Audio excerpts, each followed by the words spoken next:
कहानी नीरू की है। पंजाब की नीरू की शादी दिल्ली के राहुल से होती है। दिल्ली कितना बड़ा शहर है ना, लेकिन आप लोगों का घर तो बहुत छोटा है।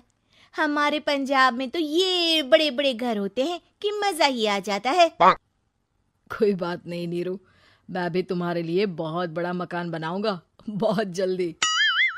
नीरू के पिता जहाँ पंजाब के जाने माने व्यापारी थे, वहीं उसका पति राहुल दिल्ली में एक सिंपल नौकरी करता था। माँ, यहाँ तो घी मक्खन इतना महंगा है कि क्या बताऊं। मैं तो तरस ही जाती हूँ घी खाने के लिए। नीरू की माँ को ये सुनकर बहुत दुख होता है। मेरी बेटी को घी नसीब नहीं हो रहा है और ये बहू यहाँ बैठकर घी में शक्कर डाल रही है। देख वनिता, मैं साफ कह रही हूँ, इस घर में जितना घी आएगा उतना ही मेरी बेटी के घर दिल्ली भी जाएगा। अरे ये क्या बात होती माँ जी? बेटी का उतना ही करो जो अच्छा लगे। अब क्या मायके से घी और मक्खन तक की सप्लाई करोगी आप? हाँ, मेरी बेटी किसी चीज को तरसे मुझसे बर्दाश्त नहीं होता।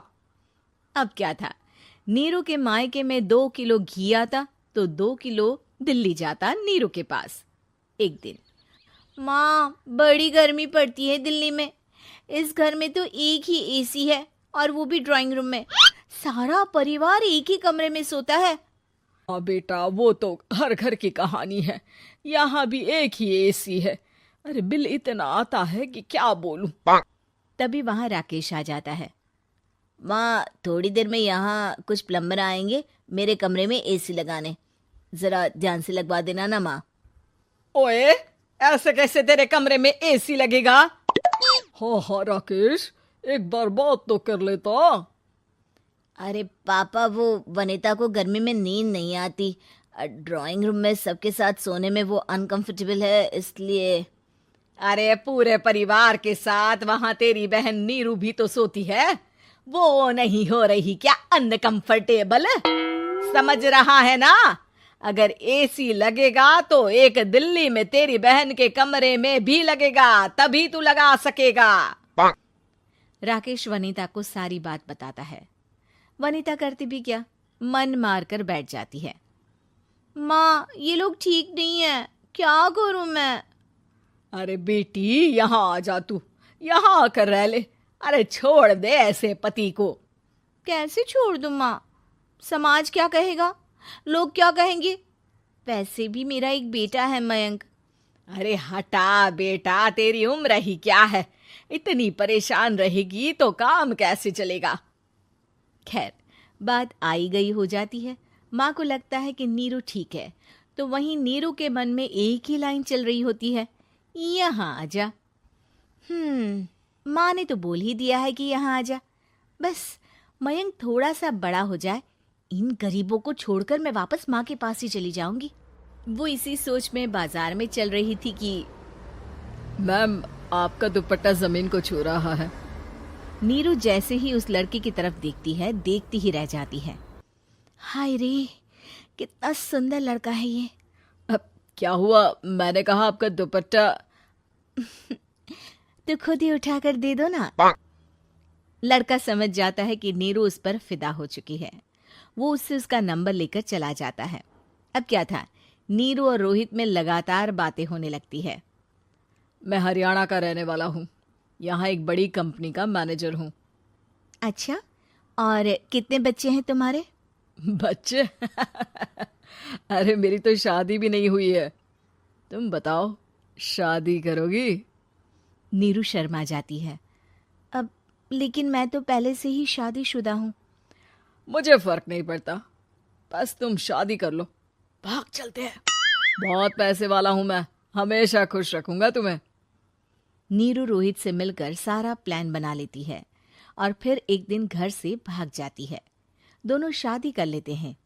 शादी के बाद, क्या बात है नीरू, तुम्हें परेशान सा देखता हूँ, सब ठीक तो है ना? हाँ हाँ, सब ठीक है।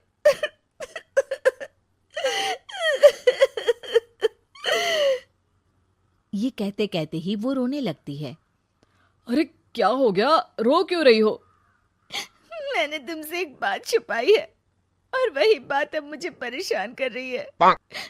रोहित, मेरा एक बेटा भी है, उसका नाम मयंक है। क्या बात कर रही हो? ये तुमने मुझे पहले क्यों नहीं बताया? देखो नीरू, मेरी माँ को मैंने ये नहीं बताया है कि तुम शादीशुदा हो। बच्चा मैं मैनेज नहीं कर पाऊंगा।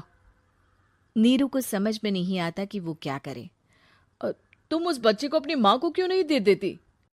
नीरू चुपके से माँ को फोन करती है। माँ, क्या मयंक को तुम रख सकती हो? बेटा, मैं राकेश के साथ बात करती हूँ। आखिर घर का बेटा वही है, जो वो बोलेगा। वैसे भी बेटा, तूने जो किया है ना, उसके बाद से पूरा घर तेरी बुराई कर रहा है।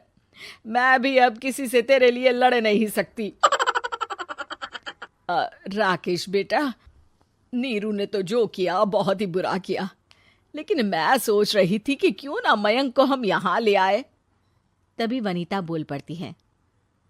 वाह जी, ऐसे कैसे यहाँ ले आए? यहाँ क्या भंडारा भरा है? और जिस बच्चे की माँ ने नहीं सोचा, उसके लिए हम क्यों सोचे?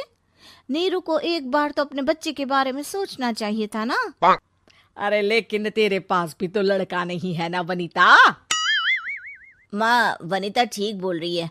कल को वो बड़ा होकर इसी घर का हिस्सा मांगेगा तो हम क्या करेंगे? माँ कहती भी तो क्या, वो चुप रह जाती है। वहीं नीरू का पहला पति कहता है। माँ, अगर आज भी वो वापस आ जाए तो मैं उसे माफ कर दूंगा। बेटा, गरीबी चीज ही ऐसी है, क्या करेगा? तू तो अब मयंक का सोच। वो बेचारा तो बिना माँ का हो गया। मयंक के खातिर तू दूसरी शादी कर ले बेटा। लोगों के लाख समझाने के बाद नीरू के पहले पति की शादी रिद्धि से हो जाती है, जिसके पहले पति से 2 बच्चे होते हैं। देखो जी, मैंने शादी सिर्फ बच्चे के खातिर की है। मैंने भी शादी सिर्फ बच्चों के खातिर की है। वहीं नीरू के दूसरे पति के मन में ये बात घर कर जाती है कि नीरू एक मासूम बच्चे को उसके खातिर छोड़ कर आई है। अब देखो नीरू, मुझे लगता है कि जो औरत अपनी कोख का बच्चा छोड़ सकती है, वो तो कुछ भी कर सकती है। कल को तुम्हें मुझसे अच्छा कोई मिल गया तो तुम तो मुझे भी बाय बाय कर दोगी ना। नीरू को अब उसका दूसरा पति ताने देना शुरू कर देता है। तंग आकर नीरू उसके यहाँ से भागकर अपने पहले पति के पास चली जाती है, लेकिन ससुराल में क्या लेने आई है नीरू, मयंक को? नहीं नहीं सासू माँ, मुझसे गलती हो गई, मुझे माफ कर दीजिए। नीरू, अब वक्त खत्म हो गया है, मेरी शादी हो चुकी है।